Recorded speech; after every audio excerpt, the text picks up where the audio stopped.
दोस्तों, जब भी आपके मन में ये सवाल आता है कि इलेक्ट्रिक स्कूटर का बिजनेस किया जाए, तो सबसे पहला सवाल मन में ज़रूर ये आता होगा कि आखिर किस ब्रांड की डीलरशिप ली जाए और कौन से ब्रांड के साथ काम किया जाए। आज हम अपने अनुभव से आपको यही बताना चाहते हैं, जिसकी सहायता से आप निर्णय ले सकते हैं। पॉइंट नंबर 1, लाख में 3 और लाख में 4 स्कूटर्स। आइए इसे विस्तार से समझते हैं। दोस्तों, आपको बहुत से मैन्युफैक्चरर मिलेंगे जो आपको लाख रुपए में 3 या लाख रुपए में 4 स्कूटर देने का वादा करेंगे। आपको ऐसे मैन्युफैक्चरर के पास जाने से बचना है, क्योंकि ये ज़्यादातर वह स्टॉक होता है जो डंप स्टॉक होता है और इसे चाइना में डंपिंग करने की बजाय इंडिया में भेज दिया जाता है। इससे इंडिया डंपिंग यार्ड भी बन रहा है और कस्टमर को बेचकर इससे पैसे कमाए जा रहे हैं। यह एक हिट एंड ट्रायल स्टाइल है। ऐसी गाड़ियों में प्रॉब्लम आ भी सकती है और नहीं भी। ज़्यादातर मैन्युफैक्चरर इसमें पार्ट्स की कोई वारंटी नहीं देते। इसमें मोटर और कंट्रोलर अच्छी क्वालिटी के नहीं होते हैं और बाद में गारंटी और वारंटी क्लेम करने में भी बहुत प्रॉब्लम आती है। मैन्युफैक्चरर पहले तो डीलरशिप देने के समय गारंटी और वारंटी देने की बात करते हैं, परंतु बाद में वारंटी क्लेम के समय वह कोई क्लेम देते ही नहीं हैं, क्योंकि अगर वह वारंटी देंगे तो इससे उन्हें लॉस होगा, क्योंकि ये स्कूटर पहले ही कम दाम के होते हैं और गारंटी और वारंटी एक ऐसा प्रोसेस होता है जिसमें मैन्युफैक्चरर को हमेशा लॉस ही होता है। Point number 2, guide versus greedy. आइए इसे विस्तार से समझते हैं। दोस्तों, बहुत से ऐसे लोग होंगे जिन्हें इलेक्ट्रिक स्कूटर के बिजनेस और प्रोडक्ट की नॉलेज नहीं होगी, और जब वह मैन्युफैक्चरर से बात करते हैं तो उन्हें कुछ समझ भी नहीं आता, क्योंकि वे उनसे सिर्फ माल बेचने की बात करते हैं बजाय गाइड करने के कि कौन सा मॉडल लें, कौन सी बैटरी लें और उसकी क्या स्पेसिफिकेशंस हैं। ऐसे में हमेशा मैन्युफैक्चरर से बात करते टाइम ये ध्यान दें कि कौन आपको गाइड कर रहा है और कौन अपना सामान आपको बेच रहा है, क्योंकि आपको पहले एक अच्छी गाइडेंस की ज़रूरत है, उसके बाद सामान की।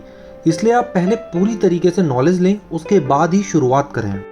Point number 3, old is gold. आइए इसे विस्तार से समझते हैं। इस बात में कोई संदेह नहीं है कि जो जितना पुराना होगा उसको उतना ज़्यादा एक्सपीरियंस होगा। आपको ये भी देखना है कि कौन सा ब्रांड मार्केट में कितने समय से काम कर रहा है।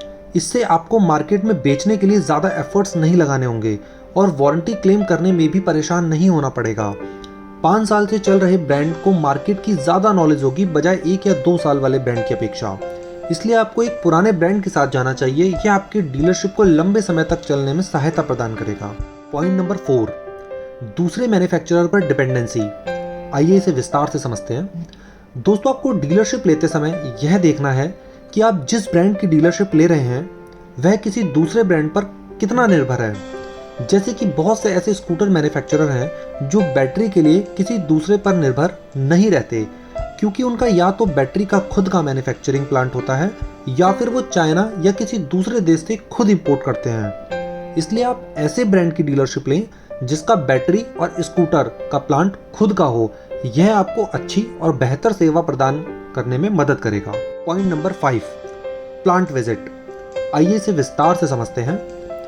आप जिस भी ब्रांड की डीलरशिप लेने का सोच रहे हैं, सबसे पहले आप प्लांट को विजिट करिए और तब आप ऑर्डर फाइनल करिए। इस बात का ध्यान रखें कि आपको मैन्युफैक्चरिंग यूनिट को विजिट करना है, कोई शॉप या कोई ऑफिस को विजिट नहीं करना है। इसके साथ ही आपको ये भी ध्यान देना है कि प्लांट किराए पर है या अपना है, क्योंकि ये लॉन्ग टर्म रिलेशनशिप में आपकी हेल्प करेगा और इससे एक ट्रस्टफुल ब्रांड का भी पता चलता है। Point number 6, people behind the idea. आइए इसे विस्तार से समझते हैं।